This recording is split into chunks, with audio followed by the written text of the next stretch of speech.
Hai chào anh em, chị ở lớp mình là Tờ Lụ SC8. Rất vui quay trở lại bạn trong video ngày hôm nay. Một video đã từ rất lâu rồi, mình cũng rất muốn chia sẻ với các anh em về một cái video căn bản cho những người chơi mới bắt đầu, những người chơi mới lần đầu tiên tham gia.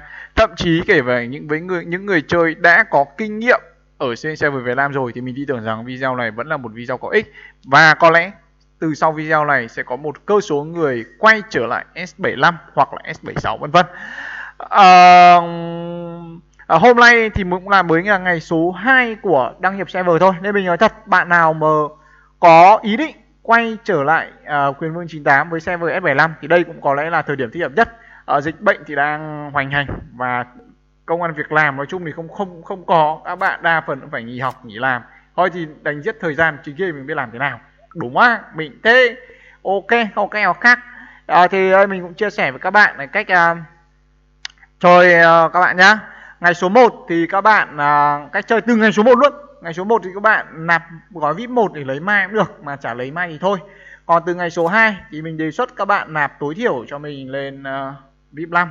Còn với những bạn nào không có điều kiện thì thôi đánh chơi đông dân.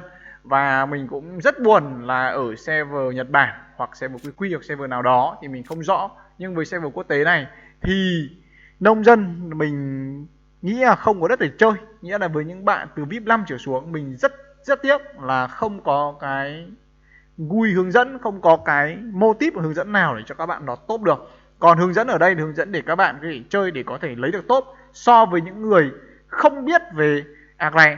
Anh vào từ từ, ông vào liên tục, ông vào liên tục. Cái gì người ta đa vào mượn để lấy mượn để làm video rồi. Rồi các anh em chờ cho một xíu nha, để mình vào lại mới được. Cái thật. Rồi. Đây một bác bạn ý mượn mình vào nạp các bạn nhá. Ở đây tại sao thì mình ngày số 1 rồi mình thực ra là không nạp đâu. Nạp một cái mức VIP rất nhỏ. Đấy, chủ yếu là ngày số 2 thì mình mới bắt đầu nạp. Nguyên do thì rất đơn giản thôi. Mình sẽ check cho các bạn là cái event của các bạn ngay bây giờ. Với những cái người chơi ở server mới vừa mới chơi là bạc thì các bạn sẽ có cái event gọi là event làm tích lũy. Event này thì nó hoàn toàn không được đính kèm với bất kỳ một cái event nào khác. Ví dụ như hiện nay thì đang có event nạp trong đợt quay mèo đấy, thì server mới thì các bạn lưu ý nó sẽ không thể đủ số ngày cũng như là level để các bạn quay được mèo cũng như là tham gia cái event nạp ấy. Nghĩa là server mới các bạn sẽ có một cái event cố định và riêng biệt. Đấy, cụ thể như nào các bạn là chờ xíu để mình vào game mình check. Ngoài ra thì con mèo thần tài của bên server mới theo mình là có lợi thế hơn rất nhiều so với thời ngày xưa, khi mà nó sẽ có 2 con mèo thần tài liên tiếp nhau, bên này sẽ gọi là máy kéo các bạn ạ, liên tiếp nhau giúp cho các bạn gia tăng một lượng kim cương rất lớn trong cái đoạn khởi đầu. Nó gọi như là một cú hích cho những người chơi server đầu, làm cho các bạn có cái cú bật tốt hơn so với những cái người chơi từ ngày xưa. Thì các bạn lưu ý nhé, cách chơi này thì nó cũng hoàn toàn phụ thuộc theo những event của nhà phát hành ra mắt. Thì đầu tiên thì mình check với các bạn là event từ ngày số 2 thì của nó thì sẽ có, ngày số 1 không có, event ngày số 2 thì có vài event sau thì các bạn có thể cân nhắc làm. Đấy, thì đầu thứ event thứ nhất là event nạp lấy robot, mỗi ngày là 45 kim cương ứng với 1 đô. Và các bạn trong 5 ngày sẽ được 50 mảnh robot thì các bạn sẽ lắp được robot. Theo mình nhận định thì event này không thật quan trọng, những bạn nào thật sự dư giả hãng nạp, còn không thì thôi.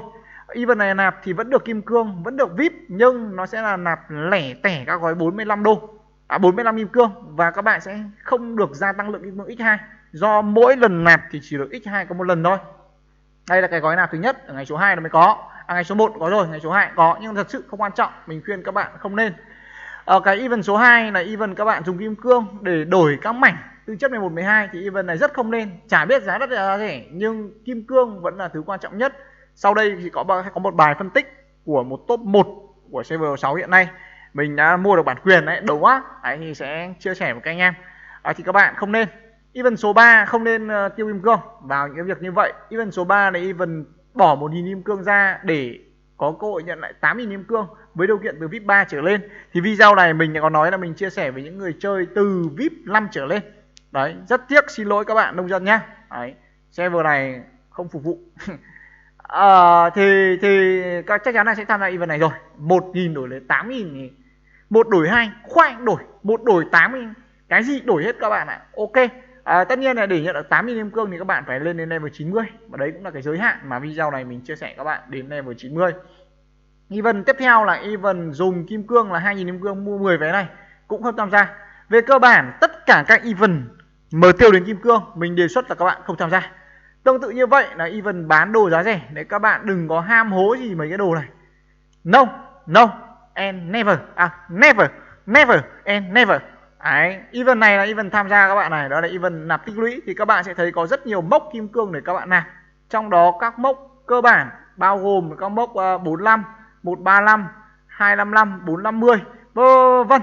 Đấy thì các bạn hãy check thì nó cũng gần tương ứng như cái mốc nạp của các cái gói nạp này. Đấy thì các bạn nạp thì lên nạp theo cái mốc đấy, và cũng thật sự cũng chỉ có những cái mốc đấy thôi, thì các bạn sẽ nhận được cái giá trị về là lớn nhất. Thì ở đây các bạn nhìn thấy rằng khi mà nạp lên đến 900 kim cương sẽ được một con Terry ở trạng thái 4 sao, thì giúp các bạn đi map nó rất là tiện lợi. Rồi 2.250 kim cương cũng được, đúng không, vân vân. Thật sự thì mình thấy rằng nó cũng không gây ra mất cân bằng lắm cho server. Ở đây mình sẽ nạp luôn cái gói này các anh em nhé, để cho các bạn thấy rằng từ xem lộ mật khẩu không, để gọi là bạn ấy gửi tiền mình rồi mà mình nạp đấy, để cho các bạn thấy rằng là nó sẽ nhận được võ sĩ về, thì nạp nó sẽ không mất cân bằng quá, khi mà võ sĩ của nó chỉ là võ sĩ tư chất 13 thôi, thậm chí 14, tầm này nó không gây mất cân bằng. Chỉ có hội ung thư là cái hội mới gây ra mất cân bằng. Đấy thì các bạn lưu ý. Đấy, các bạn nhìn thấy ngay từ ngày đầu tiên đã được tới tận bao nhiêu nhỉ, 7.000 kim cương rồi đúng không các bạn. Để kết hợp thêm với đi map đi miếc các thứ thì mình nói thật là chỉ trong một thời gian nhanh chóng các bạn có thể có được 20k kim cương một cách rất nhanh chóng. Thì đây là VIP 4 các bạn nhá. Thì chủ ạc thì cũng sẽ cố gắng, nó nói với mình em rất cố gắng để phấn đấu để thêm 200 kim cương nữa. Đấy, để lên được VIP 5. Đấy, thì VIP 5 thì các bạn sẽ có lợi thế, mình chia lại cực kỳ quan trọng, đó là quay mèo full mốc. Quay mèo full mốc đem lại giá trị lợi ích như thế nào thì các bạn có thể xem rất nhiều video quay mèo của mình. Đấy, thì các bạn sẽ thấy là cái giá trị của nó rất là lớn, và các bạn cứ mỗi lần bỏ lỡ một lần mèo thì các bạn sẽ bị thụt lùi một bậc. Đấy, thụt 1 bậc 2 bậc chưa quan trọng, nhưng đến 3, 4, 5 bậc cầu thang là không nhảy cóc được nữa rồi. 1, 2 bậc các bạn còn nhảy cóc được. Đấy, các bạn thì có cái gì nhỉ, sải chân dài vẫn nhảy được. Đấy, nhưng mà nói thật xa quá, có cóc chả nhảy được chứ đừng nói là người. Đấy, đây là các bạn mình khuyên là lên tối thiểu là VIP 5. Còn sau này các bạn có điều kiện thì các bạn có thể làm VIP cao hơn, còn không thì thôi. Trong các gói event nạp ở ngoài ra thì nó cũng có thêm vài cái event nạp khác. Mình lấy ví dụ như là gói lấy truy hỏa cũng đem cho các bạn lên được VIP 5, nhưng nó không lấy kim cương. Thì mình đề xuất là bạn nào dư tiền thì làm, còn không thì thôi. Mình nói thật là nếu là mình chơi lại thì mình cũng không. Mình sẽ tích lũy kim cương sao cho càng nhiều càng tốt để mình quay mèo full mốc. Ngoài ra thì sẽ còn rất nhiều những cái event khác cho những người chơi mới, bao gồm event đăng nhập nhận võ sĩ. So với các bản ở server nước ngoài khác như Đài Loan, Trung Quốc hay Nhật Bản thì các võ sĩ free cho ở bên server quốc tế thật sự là rất rẻ rúng và không có giá trị, khi nó ở tối đa chỉ ở tư chất 13 thôi, bên kia cho tư chất 14, nhận tư chất 15. Nhưng mình nói thật, tư chất 15 mà như là Omega Dugo hay là Acquisition thì thôi có cho nhưng không các bạn ạ, nâng lên tốn đạn, không nâng còn đỡ tốn tài nguyên. Ấy, các bạn ạ, chứ đừng nghĩ là nó cho to mà sướng. Rồi còn event thứ hai là event đua lực chiến, phần thưởng nhận về cũng chỉ là con Iori dị, thậm chí kể các bạn nên lục bôn Iori dị cũng không ai chơi lâu dài cả, đúng không? Phần thưởng cuối cùng là phần thưởng phần thưởng gọi là làm các nhiệm vụ tương tự như nhiệm vụ event 7 ngày có các phần khác. Các bạn làm để kiếm kim cương, kiếm nguyên liệu, càng nhiều càng tốt, với điều kiện không được tiêu tốn kim cương. Sau đây sẽ là bài viết của bác VNKNT chia sẻ với mọi người về cái cách xử trí cho server mới ở hầu hết các chế độ, đi một cách chi tiết. Thì mời các bạn cùng theo dõi nhá. Mình rất là cất công để mua bản quyền cho các anh em. Đây mình sẽ phóng to lên để các bạn có thể đọc cho nó rõ dễ ra. Đấy, ok. Đây là Facebook của bác, này là tên là Sơn. Rồi ba cái phân loại 3 người chơi thành 3 nhóm. Nhóm 1 là chơi vui vẻ, không ganh đua, là VIP 0 đến VIP 4. Tuy nhiên thì mình đánh giá đây là đa phần thôi, chứ ở đâu một số người thì VIP 0 VIP 4 vẫn có tính ganh đua nhưng bây giờ càng ngày càng khó hơn các bạn ạ. Khi mà các người chơi có trình độ ngang bằng nhau thì rõ ràng người chơi VIP cao hơn sẽ có lợi thế hơn và họ sẽ đạt được cái lợi thế rất rõ ràng khi mà càng đi về lâu về dài. Thành ra là bây giờ sẽ không có, đúng thật. Như vậy là cái khả năng ganh đua VIP 0, VIP 4 là gần như không có. Nhóm 2 là những người chơi có muốn ganh đua nhưng ở mức vừa phải và đích đến là top 5 đến top 1x. Mình đánh giá ở những server hot thì có thể out ra ngoài 2x, thậm chí là 3x. Đấy, đây là chung chung thôi các bạn nhé. Là các người chơi ở tầm độ từ VIP 5 đến VIP 10. Ở VIP 5 đến VIP 10 thì tiêu tốn của nó chỉ rơi vào từ khoảng độ 1,5 triệu cho tới khoảng độ 5 đến 7 triệu. Đấy, tầm đấy. Khoảng từ VIP 5 đến VIP 10. Ở trong đó thì VIP 5 là VIP tối thiểu để quay mèo full box. Còn nhóm 3 là những người chơi thích cầm đầu thiên hạ, nghĩa là rất thích được lên top, cụ thể là top 1, 2, 3, 4, 5, 6, 7, 8, 9, 10. Đấy. Và những người chơi này thường là mức độ trên VIP 10, cụ thể đây ba người xếp hẳn trên VIP 12. Ở đây thì bài viết này bác ấy tập trung cho đối tượng thuộc nhóm 2. Tuy nhiên thì mình thấy rằng bài viết này cũng tập trung cho nhóm đối tượng ở nhóm VIP 13 trở xuống luôn. Mình nói thật, chỉ những người chơi từ VIP 14, VIP 15 trở lên thì mới không cần quan tâm đến bài viết này. Còn đâu thì mình nghĩ rằng vẫn phải áp dụng. Còn nếu như những người chơi từ VIP 13 cộng trở lên mà áp dụng bài viết này, áp dụng cách chơi này thì mình tin tưởng rằng thực lực của họ thậm chí còn mạnh mẽ hơn rất nhiều so với những người chơi ở tầm từ VIP 5 đến VIP 10. Đầu tiên đó là vấn đề tiêu và tích trữ kim cương. Đấy.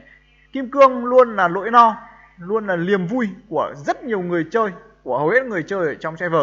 Đó là nguồn tài nguyên giúp cho các bạn có thể lấy được mọi thứ. Quan trọng nhất đó là võ sĩ.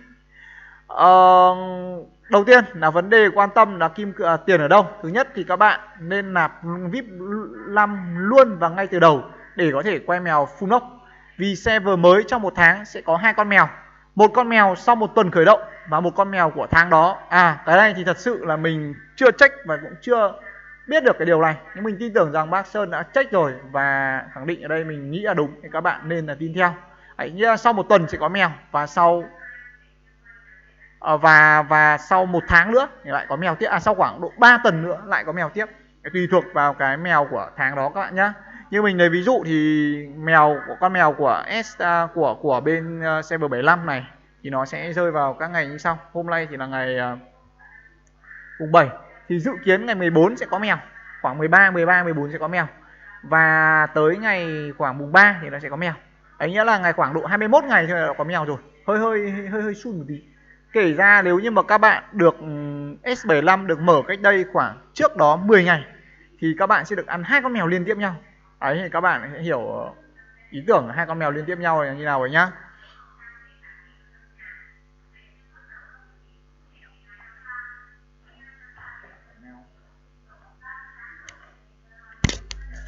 Rồi thì các bạn sẽ phải bỏ con mèo đi. Còn đâu các bạn nào dùng rốt quá không hiểu lắm thì cứ hiểu cho mình là sẽ có 2 con mèo gần nhau. Đấy, hơn so với mức bình thường. Đấy, còn đâu thì không rõ thì các bạn cứ hỏi đăng bài trên group. Đó là server mới cụ thể vào đúng không? S75 này, S76 bao giờ có mèo tiếp theo các bạn nhỉ? Đấy thì sẽ có người chỉ cho các bạn nhá. Đấy, sau bài viết này mình tin tưởng rằng sẽ có rất nhiều người tính được mèo. Đấy. Rồi, do đó thì hãy cố làm sao đấy để 2 con mèo ít nhất của bạn quay được mốc 23k và khi đó sẽ có trên dưới 30k kim cương sau khi kết thúc 2 con mèo đầu tiên này. Mình nói thật với những người chơi ở mức độ VIP 5 ấy thì sau 2 con mèo là họ quay được mèo full box rồi. Đấy. Còn với những người chơi ở tầm VIP 12, VIP 13 trở lên thì ngay con mèo đầu tiên họ đã có thể full box. Thì cụ thể ở đây các bạn nhìn thấy rất đơn giản là VIP 4 thôi, trong VIP 5 thì sẽ thành sắp chỉ khoảng 10.000. Đấy, làm thêm nhiệm vụ biết nữa thì các bạn lại thấy nó sẽ quanh mốc 20.000. Nghĩa là ngay con mèo đầu tiên thì đã có thể các bạn quay là mốc mèo 20.000 rồi, 23k rồi. Đấy, thì sau 23k nếu mà hên thì lên khoảng 32k kim cương. Còn đen một tí thì các bạn sẽ có khoảng 26 đến 28.000 kim cương, vân vân. Hơi tùy thôi. Nếu như mà hên thì các bạn tích thêm sau đó khoảng 1 đến 2 tuần đấy thì con mèo số 2 của các bạn sẽ là được full mèo. Còn không thôi thì các bạn tùy thuộc, cái này thì trò chơi này nó là may rủi. Mình phải nói thật là nó có sự may rủi. Thành ra các bạn nếu như quay mèo đen thì phải chấp nhận, thì chúng ta phải nhẫn nhịn thêm một chút nữa. Đấy, cái thứ nhất các bạn nhá, tiêu kim cương là phải biết tích lũy để quay full mèo. Cái kim cương là nguồn tài nguyên quan trọng nhất và nó dôi ra từ mèo là rất lớn. Còn các bạn nào muốn hỏi vì sao thì vui lòng là để thêm các phần comment bên dưới phần mô tả của video để mình sẽ giải đáp thêm. Điều thứ hai các bạn cần chú ý là không ganh đua trong 7 ngày. Cũng đừng cố đạt được mốc lực chiến để giành kim cương 1.000 kim cương phần thưởng trong 7 ngày.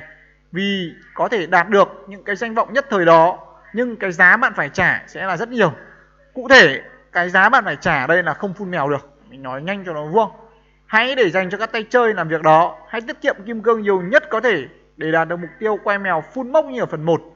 Và sau 2 lần mèo thì các bạn sẽ phải có trên dưới 30k kim cương và full mèo ở tháng thứ 2 hoặc tháng thứ 3 với những người chơi mà đen quá. Đấy, nhưng mình nói thật, đen này cũng không biết đằng nào một lần đâu. Đấy, thì các bạn lưu ý nhá, những cái event như là Carnival, đua lực chiến gì đấy thôi, bỏ qua hết. Cứ cái nào không tốn kim cương thì làm, còn không thì thôi, bỏ qua. Đấy, vấn đề tiếp theo là vấn đề các bạn mua thể lực. Đây là một vấn đề mà ngày xưa mình đã phạm phải sai lầm. Đây là cách hướng dẫn của bác VNKNT nhá, để các bạn có thể tham khảo. Đó là mua thể lực thì chỉ nên mua một lần thể lực và một lần đổi vàng. Mỗi ngày thì chỉ mua một lần thể lực và một lần đổi vàng. Một ngày sẽ hết 60 kim cương chứ không phải 6 kim cương các bạn nhá. Ông gõ sai chính tả đấy, đúng không? Mua vàng hết 10 kim cương, mua một lần thể lực là hết 50 kim cương. Tổng các bạn sẽ hết 60 kim cương. Đấy, như thế thì các bạn sẽ thọt được chiến, thọt level một chút. Tất cả không sao cả, vì bác đã làm một phép tính. Đó là mỗi ngày bạn thọt tới 500 điểm kinh nghiệm so với người chơi khác. Thì sau 2 tháng, 60 ngày, bạn thọt 30.000 kinh nghiệm thì cũng chỉ bằng một level khi bạn ở level 100. Điều này diễn giải ra thì các bạn có thể thấy là sự đánh đổi về thọt thể lực, thọt level đấy. Để đánh đổi lại là các bạn sẽ có một lượng kim cương nhiều hơn một chút, để các bạn có thể quay mèo full mốc được các bạn nhá. Nói như thế không có nghĩa là level không quan trọng, nhưng hãy để dành sau khi bạn full mèo thì bạn sẽ làm điều đó. Cụ thể một ngày bạn sẽ tiêu 300 kim cương cho 4 lần mua thể lực để bù lại. Vì 90 level 90 sớm hơn sẽ là một lợi thế lớn. Cụ thể lợi thế ở đây là lợi thế về run các bạn nhé. Mình cũng nói trắng luôn là nó là như vậy. Lợi thế về phím nó không quan trọng, vì phím free không ngon, nhưng run free nó là ngon cực kỳ luôn các bạn ạ. Run free bên này ngon rất nhiều so với các server khác. Cụ thể ở phần này thì mình muốn tóm lại các bạn, đó là dùng kim cương hạn chế thôi để quay mèo full mốc. Đấy, còn sau khi quay mèo full mốc thì các bạn mới bắt đầu xả kim cương ra để mua thể lực, bù lại cho những cái lần thọt đó. Đấy, thì đấy sẽ là cách rất phù hợp. Với 4 lần thể lực hay 5 lần thể lực, giá của nó thì sẽ cũng na ná như nhau. Cụ thể các bạn thấy ở đây là mình thôi hiện tại mình không mua, nhưng mà nói như nào nhỉ, 2 lần đầu thì sẽ là 50 kim cương cho 120 thể lực. 3 lần tiếp theo, 4 lần tiếp theo chứ thì sẽ là 100 kim cương cho 120 thể lực. Giá của nó thì đắt gấp đôi. Tuy nhiên thì vẫn có thể gọi là chấp nhận được. Đấy, chấp nhận được. Thì thôi các bạn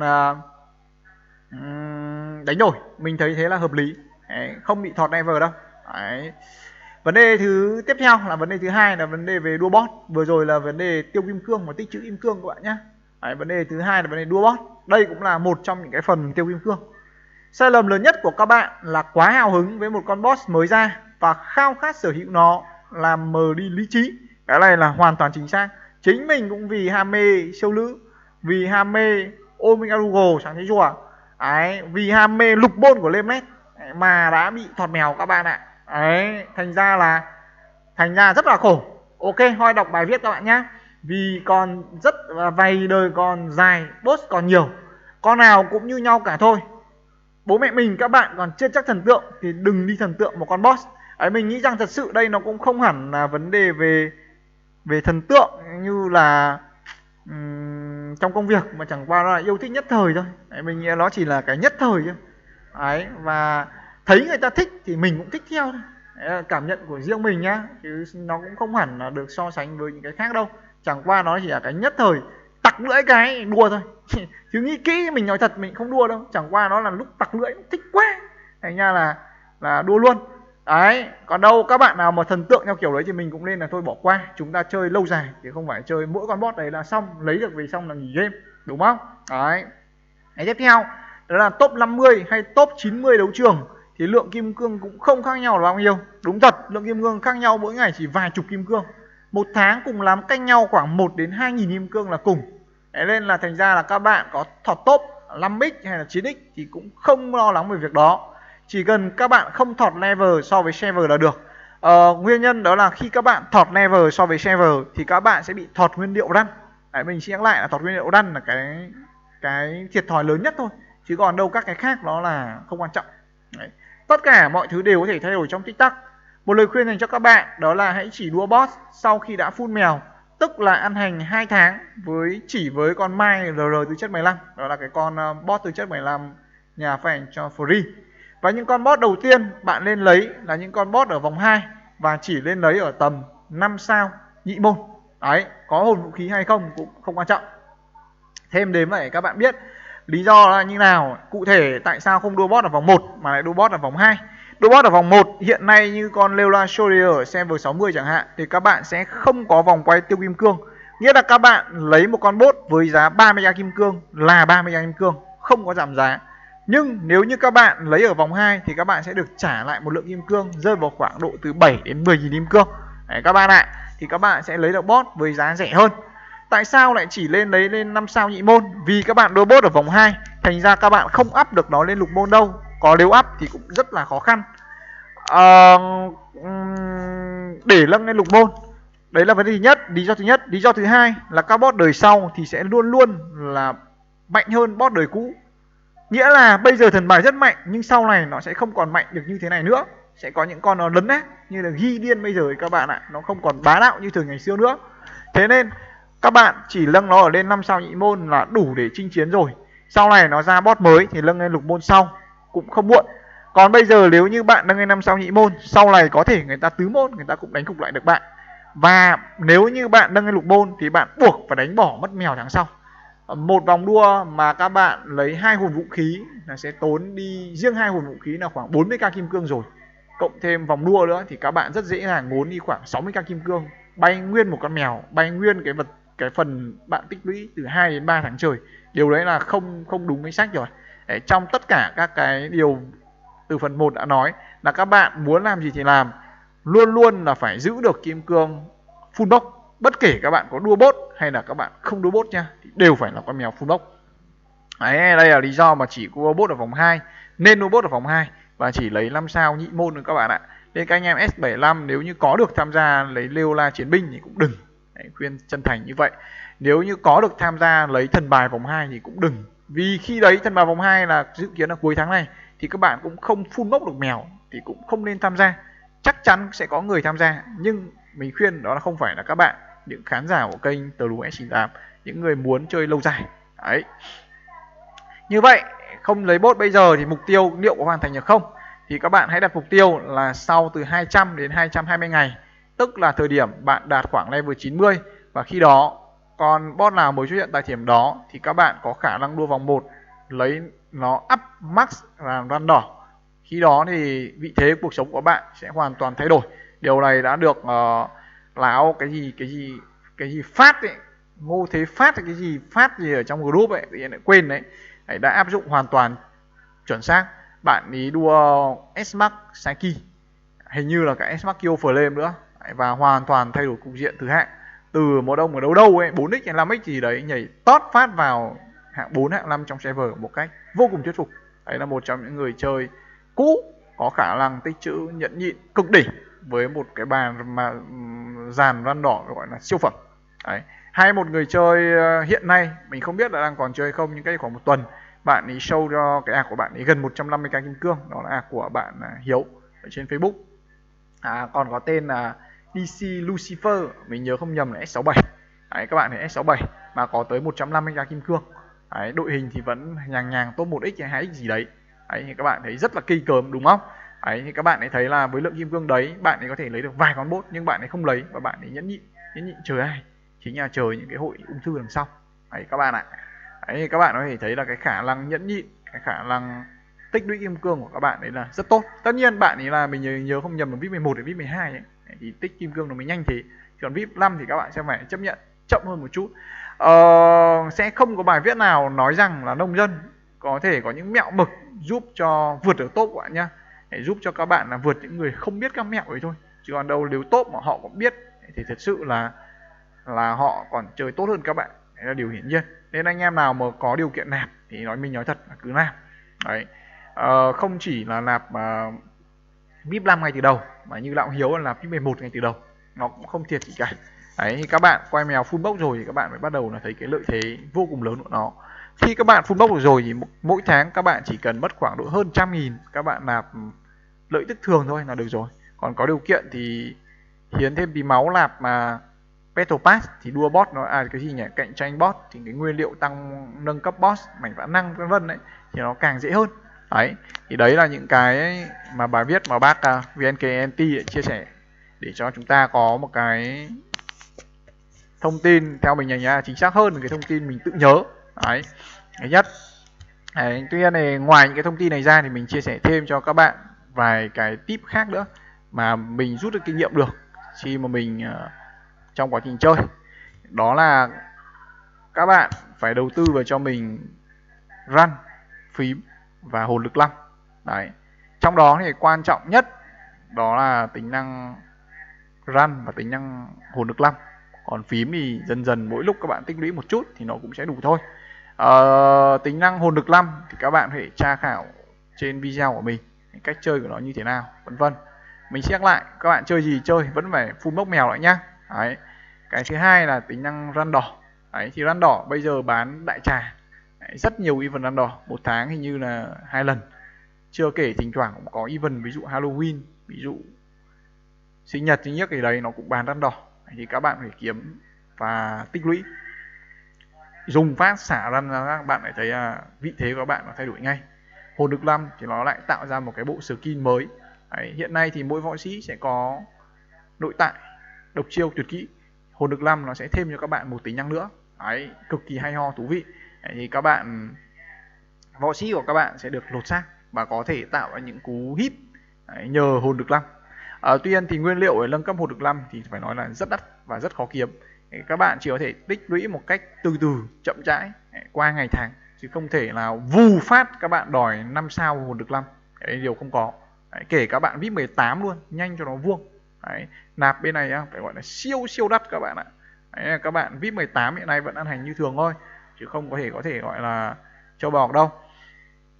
Thế thì ra sao? Để các bạn thấy rằng là đua boss trong vấn đề trong cái cuộc chơi này nó không chỉ có mỗi là đua boss như là thời bên Việt Nam. Nói thật, thời bên Việt Nam run nó mới ra mắt, chưa nghiên cứu nhiều, run đỏ cũng chả có mấy. Ông nào best giỏi là run vàng. Đấy, bên này run đỏ rồi, nó không ảnh hưởng, run vàng nó không ảnh hưởng bằng run đỏ. Nó chưa có hồn lực 5, phím hình như cũng chỉ là phím cam, bên này phím đỏ rồi. Thì các bạn sẽ thấy là võ sĩ nó chỉ là một mảng, nó là một yếu tố thôi, giúp các bạn đạt top trong đội hình thôi, duy trì ở top thôi.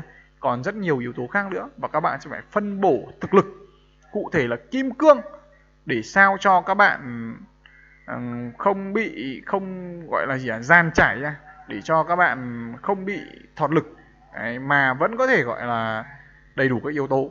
Đấy, chứ các bạn mà full lục môn nhưng mà hồn lực 5 không ra gì, hoặc là run để cái run cùi, phím cùi thì thật sự cũng không giữ được top đâu. Đấy, thì các bạn nhớ là đấy, vài cái mô típ thì các bạn xử lý. Còn sau khi xử lý xong tất cả các cái đấy rồi thì cái run nó là cố định, phím nó là cố định, nó là có thể gỡ ra gỡ vào, kể cả hồn lực 5 cũng thể gỡ ra gỡ vào. Thì những cái đấy là những cái mà đầu tư vào sẽ không bị thiệt. Còn đầu tư ban môn võ sĩ là sẽ bị thiệt vì không có gỡ môn. Hiện nay bên server quốc tế là chưa có gỡ môn. Đấy, thì các bạn hãy tính thật kỹ càng một chút về run, về phím, về hồn lực 5. Phím thì có vẻ không cần, nhưng mà về run và hồn lực 5 tính thật kỹ, xem là mình sẽ lấy con run nào cho võ sĩ nào, tính xa vào một chút. Đấy, thì sau này đỡ phải gỡ ra gỡ vào. Reset nó rất là phí lực, run reset rất phí lực. Đấy, phím thì hồn lực 5 thì chưa có, phím thì cũng hơi phí lực một tí. Đấy, còn một cái nữa mình nghĩ rằng sẽ phải, đấy là những cái không thay đổi các bạn nhá, hoặc là ít thay đổi nhá, nó gọi là ít bất biến. Còn một cái mà nó thay đổi cực mạnh đó là meta võ sĩ, đó là đội hình của các bạn. Cái đấy thì nó thay đổi cực kỳ nhiều và theo từng thời kỳ. Đấy, các bạn có thể để ý là mình cái thời kỳ đầu tiên ấy mình chơi là ở bên server quốc tế này, đầu tiên là mình chơi siêu lữ, rồi sau đó mình chuyển qua sáng thế rùa, và sắp tới này thì các bạn thấy mình đang bắt đầu thay dần cả sáng thế rùa đi rồi. Đấy, ngày xưa là rùa đều các bạn nhá, bây giờ thì là rùa tư chất 15.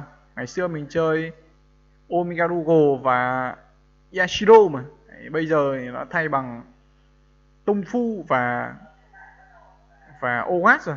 Đấy, và đang đạt đến đỉnh cao của nó rồi đấy, đúng không? Đấy. Đấy, thì sau này mình sẽ vẫn còn thay tiếp các bạn nhá, là thay Lemnes và thay Melee. Nghĩa là cái meta của mình, các võ sĩ của mình nó sẽ là thay đổi theo thời gian. Đấy, chứ còn run phím thì có thể là không thay đổi nhiều, nhưng võ sĩ là gần như là thay máu hoàn toàn, kể cả lục môn cũng phải thay. Đấy thì cái thay võ sĩ này thì các bạn phải tính toán xem là mình nâng đến đâu thì thay.